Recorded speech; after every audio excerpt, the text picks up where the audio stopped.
Good morning, fellow Kenyans. For the record, and as a person who is interested in communication and psychology, I want to say this. I think something is wrong with our brain as the citizenry of this country. We are sick and we are incapable of internalizing what is happening in our country. Can you imagine? Some people are celebrating the impeachment of the deputy president, Rigathi Gachagua. More so, my Luo brothers and sisters. They are celebrating that Gachagua is going. Actually, they want him to go. But then I am left wondering, Gachagua is rich and is wealthy, and then some poor person somewhere is celebrating the impeachment of Gachagua. How I wish we would have taken this conversation a notch higher to ask ourselves, what is it that Gachagua is saying? Because for me, it is not about his going. It is about the things which are going to happen after he is gone. You see, Gachagua is almost leaving the office at a time when there are scandals happening, which means the scandals will continue. All right? So it's like people are celebrating that wacha aende ili uwizi iendelee. Because basically that is the baseline of what I hear people celebrating. In his address to the journalist, the deputy president outlined very serious issues which, if you are a citizen with your brain and you are thinking and your judgment is not clouded by the emotions of tribal politics, then you would listen. But because you are a poor listener, you are only seeing the aspect of Rigathi going, but you are not concerned on how you are remaining. Terrible. Rigathi said, there is abductions, there is extrajudicial killings, and there is an attempt to take over the key infrastructures in our country, which are going to make you, the common man, become a slave in your country.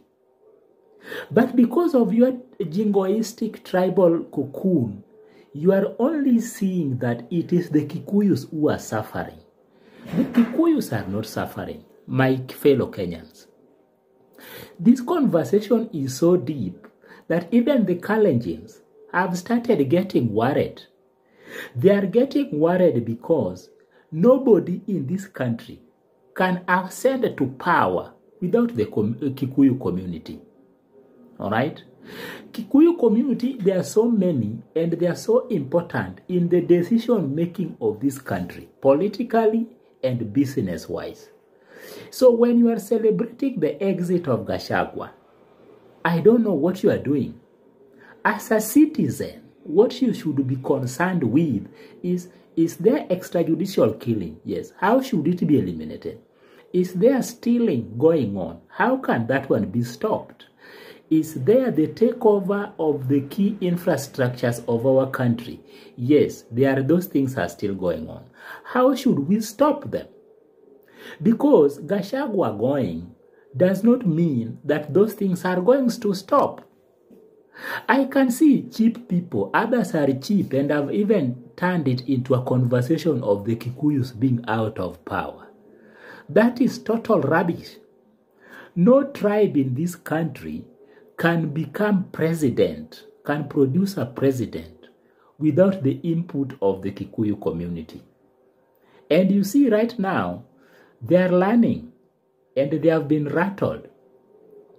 The problem I have with my Luo brothers and sisters, and this is a problem that I have discussed it here before. It is called premature political exuberance. Premature political exuberance comes when someone is happy for the moment. They don't see what is coming.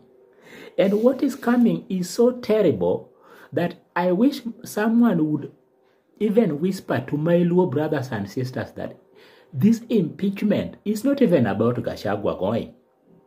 This is about cementing the permanent enmity of the Luos and the Kikuyos. And Ruto has done it successfully. All right? Because nobody is going to tell my people that it is them who has been set up by Ruto. No one is going to tell them except me. I'm telling them. You are being set up and you have been set up successfully. All right? I know there has been a very long-standing bad political blood between the Kikuyus and the Kalenjins, you know. And yesterday, that impeachment, Ruto signed it with a permanent paper. And trust me, when a Kalenjin leaves power, Luos will never produce a president. Because the Kikuyus will always try to remember this, how we have treated them and how we have treated their son. This war was not between Ruto and Gachagua, was not even your war, the Luos war. All right? Because if the critical issues of governance and accountability were being looked into, Ruto has done worse, more than even Gachagua, you know. But the critical question that you should ask yourself, why are Luos being dragged into a war that is not theirs? They should have focused on accountability and governance, of which both have fallen short of. All right? It is simple. The political structure of this country has been destabilized. And the people who are celebrating now the exit of Gachagua are going to weep. And at that time, the Mt Kenya people will be a hero. And that is how they will bounce back into power. Thank you.